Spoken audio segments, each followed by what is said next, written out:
today we're going to read The Hat by Jan Brett. So you may recognize this book because we read it earlier in the week, but I want to pay close attention because today I want us to be active listeners and work on reading with fluency. Who can tell me one way to read with fluency? To read regular. Good job, Anne. We want to read in a talking voice. So another way to work on fluency is to use punctuation. When would I use an exclamation point? When you're really excited. Great job. What about the squiggly mark with the dot? When there's a question. Great job. So maybe I'm curious about something. Whenever I say, repeat after me, or your turn, I want you to say exactly what I said using intonation, which is your talking voice, okay? Okay. Ready to get started? Yes. All right, let's go. The Hat by Jan Brett. Winter was on the way. Lisa took her woolen clothes out of the chest and carried them outside. She was hanging them up in the fresh air when a strong wind blew one of her stockings off the line. Curious Hedgie found it and poked his nose in. When he pulled it out, the stocking was stuck on his prickles. How embarrassing! Your turn.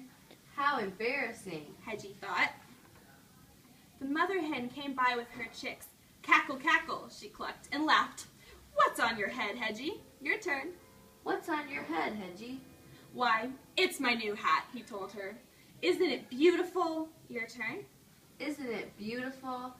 The mother hen cocked her head as if she had an idea, and off she ran. Hedgie saw the noisy gander looking down at him. Honk, honk, ho, ho, ho. The gander laughed. Look at that! Your turn. Look at that! The hedgehog has flipped his gizzards. Laugh today, gander, but tomorrow when it rains, my hat will keep me dry. The gander thought for a moment, and off he ran. The barn cat was watching from a tree as Hedgie tugged at the stocking. Meow. Your turn. Meow. He called down. What a silly-looking hedgehog you are. And with that thing on your head? But my ears will be warm in a snowstorm. Purred the cat, and off he ran. The farm dog and her puppies found Hedgie in a patch of brambles. Hedgie, is that a hat you're wearing? Your turn. Hedgie, is that a hat you're wearing? How funny you look, she barked, and her puppies yelped and giggled. But I'll be cozy when it snows, Hedgie says.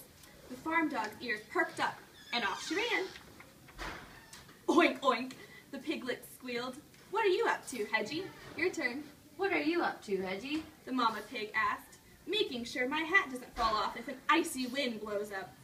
I see. Your turn. I see, said the mama pig, and off she ran. Hedgie, what is that ridiculous thing on your head? The pony snorted at Hedgie. That was the last straw. It's my hat, of course. Don't you know that everyone should wear a hat in winter when it's cold and snowy? Hedgie shouted. The pony looked startled. Hedgie was usually not so friendly, and off he ran. Hedgie just wanted to be alone. He was tired of everyone laughing at him, and with this thing on his head, he wouldn't even fit in his den. He didn't see Lisa running after him, the other stocking in her hand. Come back, you silly hedgehog. Your turn. Come back, you silly hedgehog. Oh, no. Your turn. Oh, no, Hedgie thought. Even the girl is laughing at me. Lisa caught up and pulled her stocking off Hedgie's head. You ridiculous little hedgehog. Your turn. You ridiculous little hedgehog. She laughed. Don't you know that animals don't wear clothes?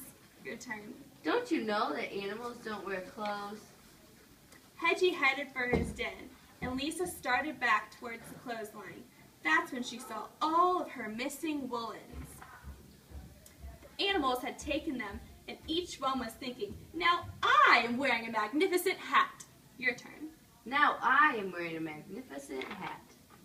Lisa was still chasing them when Hedgie reached his den. How ridiculous they look. Your turn. How ridiculous they look. Don't they know that animals should never wear clothes? All right, that's the end. Thank you so much for reading and being active listeners. Great job with fluency.